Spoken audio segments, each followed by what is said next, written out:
The room was silent, the kind of silence that crashes into your chest. Jason stood frozen in the doorway, bouquet in hand, staring at the scene in front of him. Natalie, his fiancée of 4 years, wrapped in the arms of a man twice his age, dressed in a tailored suit that screamed wealth. She didn't even flinch. Instead, she looked him straight in the eye and said, "I deserve better, Jason." The flowers dropped from his hand like his world had dropped from under him. He couldn't breathe, couldn't think. "Who is he?" Jason asked, voice trembling. The older man smirked, unfazed. "The man who can give her the life you never could." Jason's jaw clenched. Natalie didn't deny it. That was the final blow. The betrayal wasn't just personal. It was surgical, calculated. He turned and left without another word. But as the door slammed shut behind him, the look in his eyes wasn't heartbreak, it was something colder. Something sharper. The kind of look that births revenge. Jason sat alone in his car, rain tapping on the windshield like a slow funeral march. The city lights outside were blurred through the glass, much like his thoughts. 4 years. 4 years of dreams, promises, struggling to build a life together. All tossed away for a man with deeper pockets. He clenched the steering wheel, his knuckles white. "Better," he muttered under his breath. "She thinks money makes you better." His jaw tightened. This wasn't just betrayal. It was humiliation. But even amid the storm of anger, a stillness began to settle inside him. He wouldn't cry anymore. He wouldn't beg. He would rise. He would rebuild, not just for himself, but to prove that love without loyalty is nothing.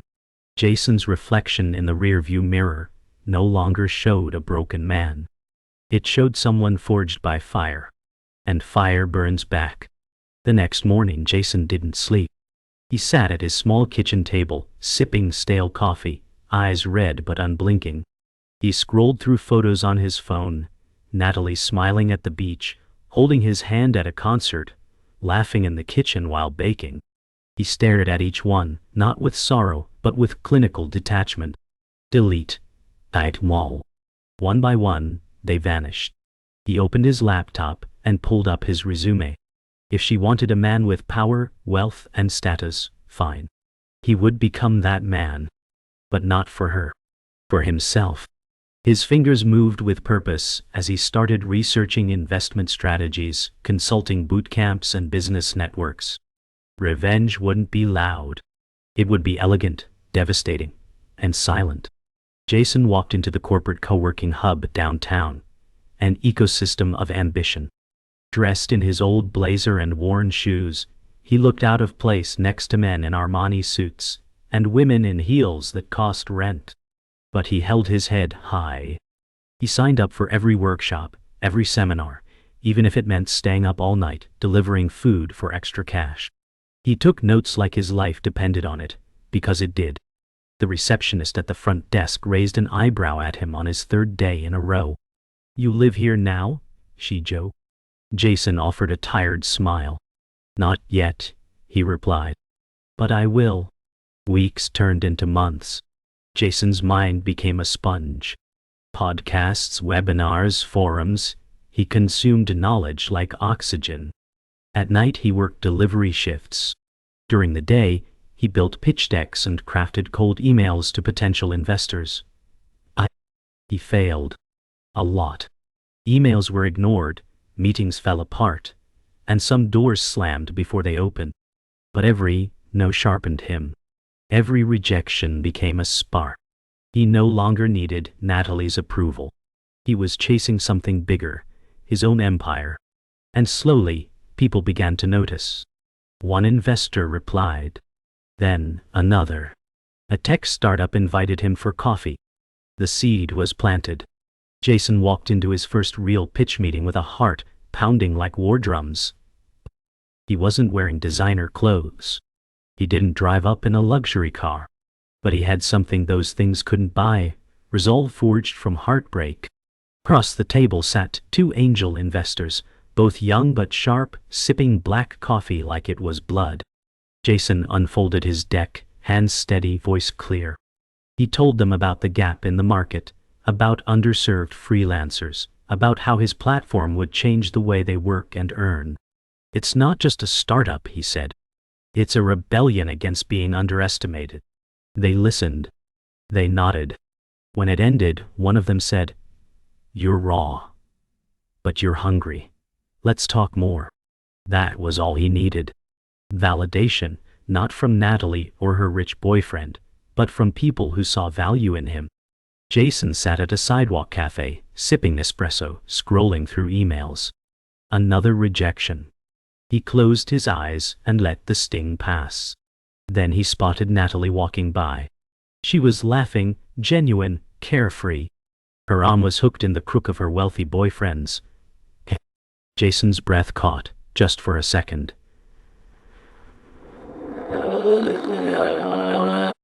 She hadn't seen him. Her new life seemed perfect. Glossy, gutty, effortless. For a moment, insecurity crept in. But he looked down at his notebook, filled with scribbles, stats, and his business blueprint. She had traded him for comfort. But he was building a legacy. He smiled, not out of bitterness, but realization. Let her have her fantasy. He was working on something real. The company was no longer just an idea. It had a name, a logo, a website, and Jason had a small team. 2 developers, a graphic designer, and 1 assistant working from a shared workspace. They believed in the vision. They followed Jason not because of a fat paycheck, but because he inspired belief. At night, Jason still made deliveries to cover expenses. He never told the team. They thought he went home to rest. But that double life only fueled him more. One night, while biking through rain to drop off sushi, he whispered to himself, "This won't be forever. One day I'll buy buildings, not knock on their doors." Jason's team gathered in the cramped co-working room to witness the platform's first soft launch. The air crackled with nerves and anticipation. Jason clicked, "Go live." For a moment, nothing happened. Then, the first registration popped up. Then another. Within minutes, the dashboard lit up with users exploring the platform. Cheers erupted. His assistant teared up. One of the developers fist bumped Jason with a grin. Jason smiled, but inside, he stayed composed. This wasn't the victory. It was the proof of momentum. Natalie had once told him he was too safe, too small-minded. But now, he was building something scalable. The man she left was gone. This man was unstoppable. Later that night, Jason stood alone on the rooftop of his apartment building. The city skyline stretched in every direction, alive, unforgiving, and full of promise. He lit a cigarette, even though he didn't smoke, just to feel the fire between his fingers. Everything was different now. He was different. Still broke. Still tired. But full of something more valuable: drive. He pulled out his phone, opened Natalie's last message, the one where she said, "You'll never be enough for me," and deleted it. Not out of spite. Out of closure. Then he looked up at the stars and muttered, "Watch me." The night didn't answer. But he didn't need it to. Jason sat across from a venture capitalist in a sleek high-rise conference room. Everything in the space radiated power. Chrome finishes, leather chairs, glass walls overlooking the city. The VC, a woman in her 40s with piercing eyes and a sharper tongue, flipped through his deck in silence. "You've come far," she finally said. "But this market is brutal. Why will you survive?" Jason leaned forward, his voice low and steady. "Because I've already lost everything once, and I know what it's like to build with nothing. That kind of hunger doesn't die." She stared at him, then smiled faintly. "Let's talk numbers." That day didn't end in a check, but it ended with a door cracking open. And Jason? He was ready to kick it wide. A week later, Jason's team hit their first major outage. The platform went down during a live campaign with partners watching. Panic erupted in the office. Developers shouted over each other, scrambling through code. Investors began pinging his phone. Jason stood still in the center, heart racing, but face unreadable. Then he stepped forward. Everyone stop. One breath. They obeyed. Calmly, he reassigned tasks, isolated the bug, and coordinated a recovery plan. Within 2 hours, the system was back online. When it was over, his team stared at him differently, not just as a founder, but as a leader. Crisis didn't break him. It defined him. Natalie had once called him weak in pressure. She was wrong. Jason attended a tech networking gala, his first. The room glistened with ambition and pretension.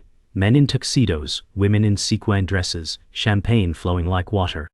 Jason felt out of place, but didn't let it show. He moved between circles, speaking with quiet confidence, not trying to impress, just connect. Then, across the room, he saw Natalie. She was with him, the rich boyfriend. They hadn't noticed him. But as Jason approached the buffet table, Natalie finally looked up. Her eyes widened for a split second.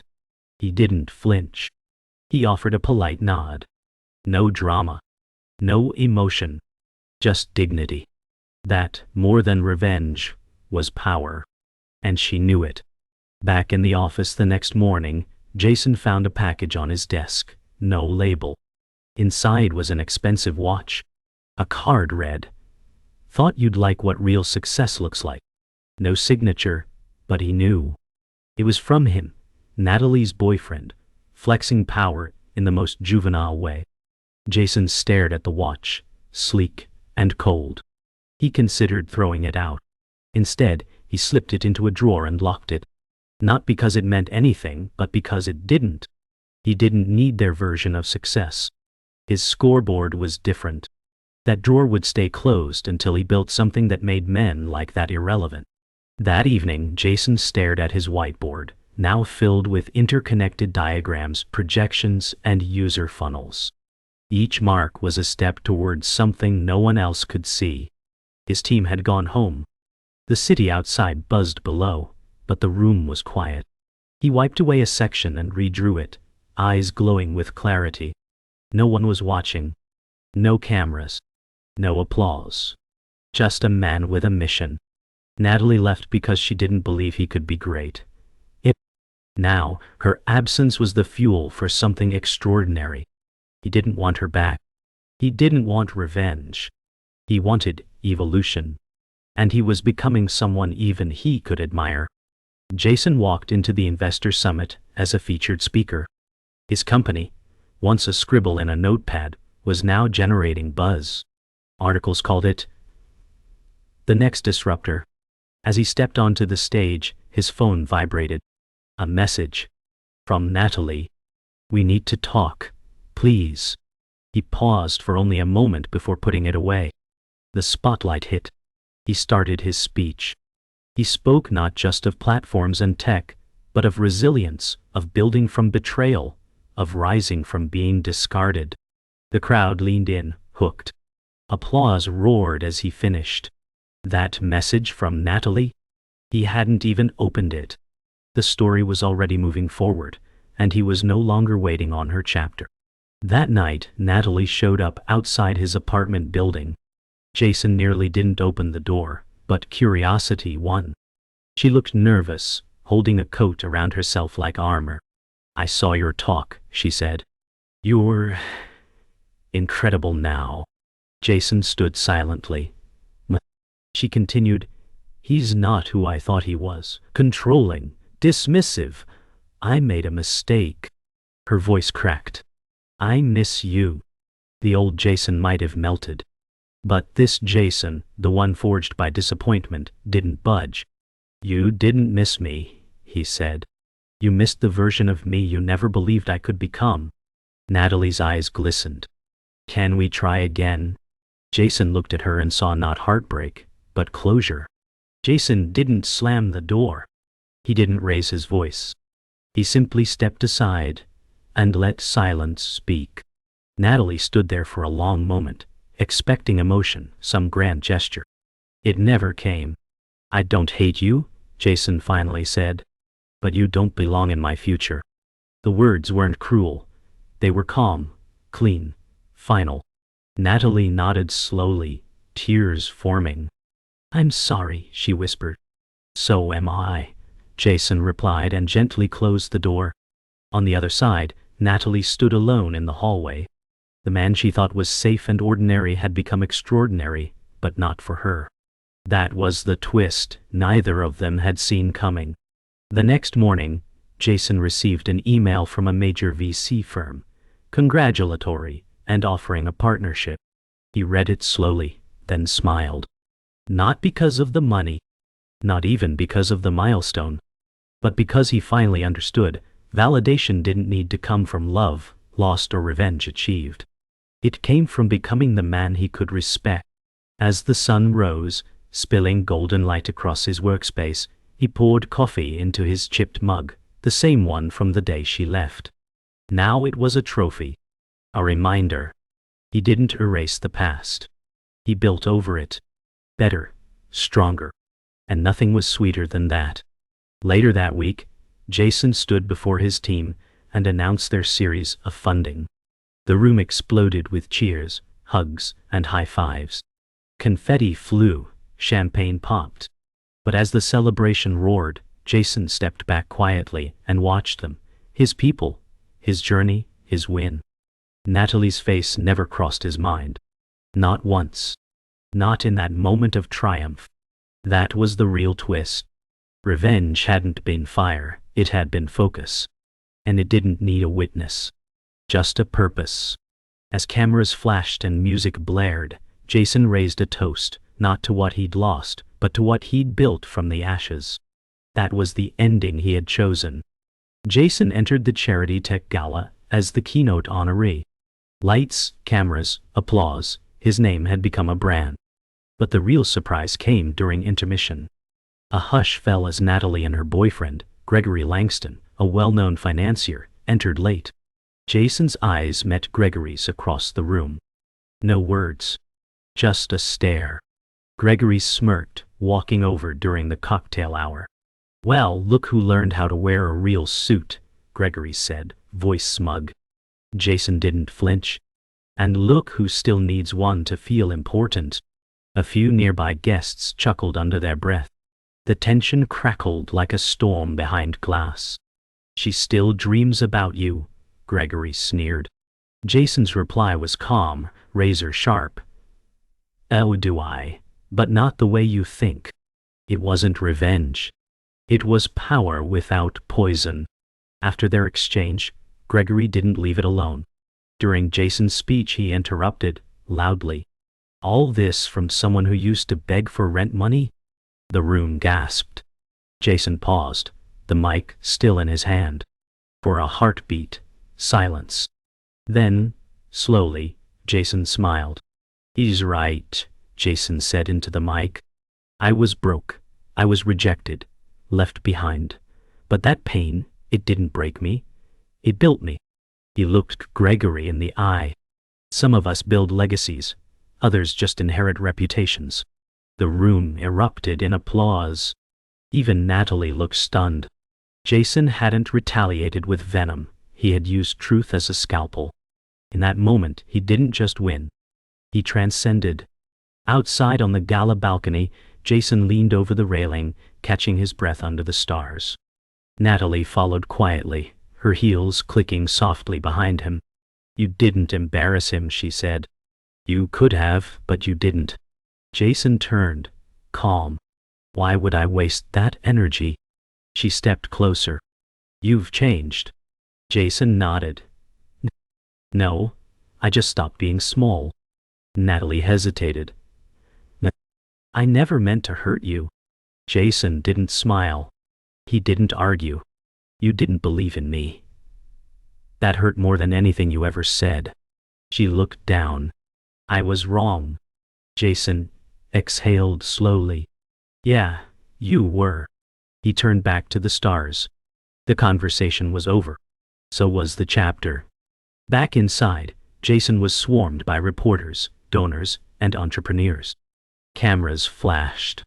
Hands shook his. But amid the glory, his eyes searched for his team, his real people. He spotted them at a far table, cheering with glasses raised. Jason excused himself from the spotlight and joined them, sliding into the corner seat like he always had. "You killed it out there," one developer grinned. Jason raised his glass. "To us. This started in a basement, remember?" They laughed. It wasn't ego that filled him. It was gratitude. He hadn't needed revenge. He'd needed roots. And he'd found them not in the faces of critics, but in the family he'd built from grit. The night wound down. Jason stepped out onto the valet curb alone, boatee loosened, jacket slung over his shoulder. He wasn't chasing anyone anymore. Not love, not vengeance. Just vision. As his car arrived, a sleek black sedan, he opened the door and paused. Across the street stood Natalie alone, watching him. There was no bitterness left in either of them. Just history. Jason nodded once, a final farewell. She nodded back softly. No words. No second chances. Just closure. He stepped inside and shut the door. The engine purred to life. As the car pulled away into the quiet city night, Jason didn't look back. The man in the rearview mirror was no longer broken. He was complete. The next morning, Jason sat in his apartment surrounded by silence, not the kind that aches, but the kind that heals. He brewed coffee, same chipped mug, same cracked countertop, dotted. Yet everything felt different. Not because of the money, not the press, but because he no longer felt less than. For years he had measured himself against others, against Natalie, Gregory, even his own doubts. But now, he looked in the mirror and saw a man carved by effort, not approval. He walked to the window and opened it. The city air was cool. Alive. He took a deep breath and smiled, no longer chasing worth. He was enough. Always had been. He just needed to believe it. Jason visited his parents that afternoon. It had been months since his last visit, too many late nights, meetings, deadlines. His mother greeted him with a long hug, his father with a proud nod. They didn't ask about the money. They didn't need numbers. They saw it in his posture, in the calm behind his eyes. Over dinner his mom asked, "So, how's your heart?" Jason smiled gently. "It's learning to rest again." They ate in laughter and comfort, passing dishes, telling old stories. For the first time in years, Jason wasn't proving anything. He wasn't performing. He was just home. Whole, grounded, real. Redemption hadn't been public. It had been personal. A week later, Jason hosted a small team retreat in a lakeside cabin. No phones. No laptops. Just a fire pit, blankets, and the soft hum of nature. They talked about everything but work, childhood stories, embarrassing moments, bucket lists. Jason sat by the fire, watching his team laugh under the stars. These weren't employees. They were people who had believed in him before the world did. One of them, Evan, raised a marshmallow stick and asked, "Did you ever think we'd get here?" Jason stared into the flames. "Not in the way we did, but I'm glad we did it this way." They toasted to late nights, hard lessons, and quiet victories. Jason returned to the co-working hub where it all started. The front desk receptionist still sat there, familiar as ever. "Wow," she said, eyes wide.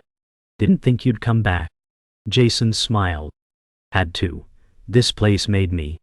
He walked to the old room they used during their launch, now converted into a lounge. He ran his hand along the wall where they'd scribbled ideas, erased dreams, and rebuilt them again.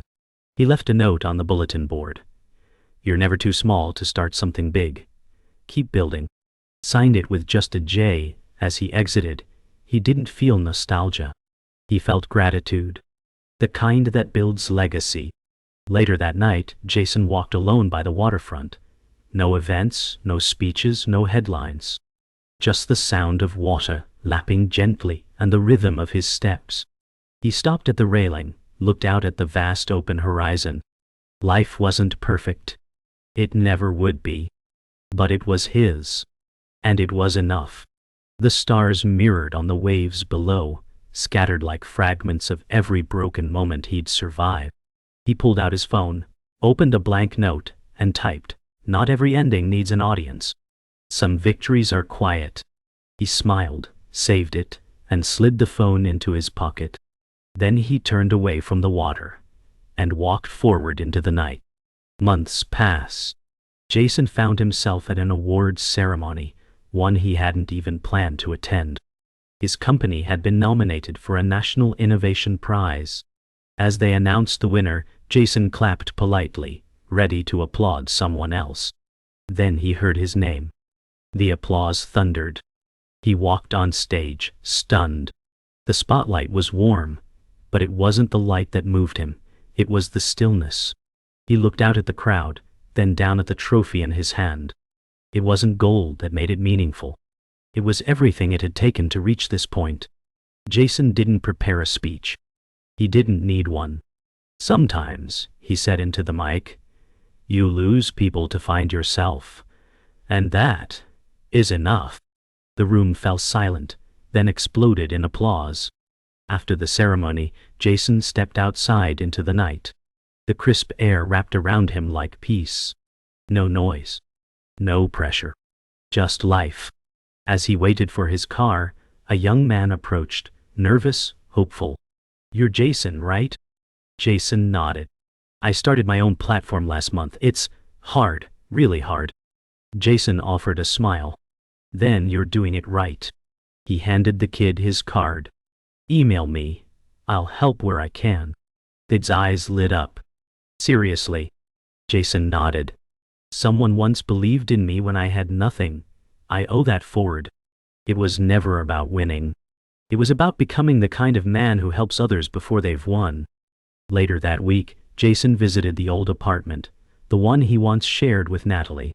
It was now vacant, a "for rent" sign hanging crooked in the window. He stood across the street, hands in his pockets, remembering how that space once held promises and heartache. He didn't feel anger, just distance. Like watching an old movie where you already know the ending.